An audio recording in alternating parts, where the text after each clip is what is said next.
पुणे जिल्ह्यातील राजगड अर्थात पूर्वीचा वेल्हे तालुका येथील पश्चिम घाटाच्या कुशीत वसलेल्या समृद्ध अशा 9 गावांचा इतिहास आपण या सिरीजमधून जाणून घेणार आहोत.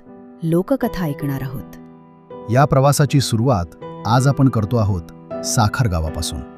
काही गावांच्या नावातच इतिहास असतो. साखर हे असंच एक गाव आहे. छत्रपती शिवाजी महाराजांच्या काळात राजगड स्वराज्याची राजधानी असताना हा संपूर्ण परिसर स्वराज्याच्या घडामोडींशी जोडलेला होता.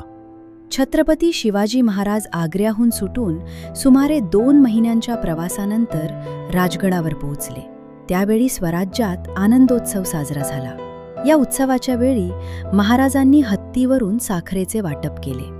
हा प्रसंग केवळ उत्सव म्हणून नव्हे तर जनतेशी असलेल्या विश्वासाच्या नात्याचं प्रतीक म्हणून पाहिला जातो.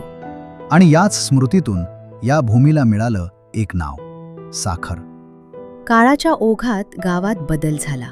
आज साखर गावातूनच रेन ट्री फाउंडेशन आपलं कार्यालय चालवत आहे. इथूनच पर्यावरण, पाणी, उपजीविका आणि समुदाय सशक्तीकरणाचे विविध कार्यक्रम राबवले जातात.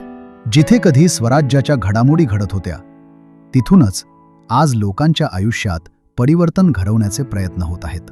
म्हणूनच साखर हे गाव केवळ इतिहासाचं साक्षीदार नाही तर भूतकाळ आणि वर्तमान यांना जोडणारा केंद्रबिंदू आहे.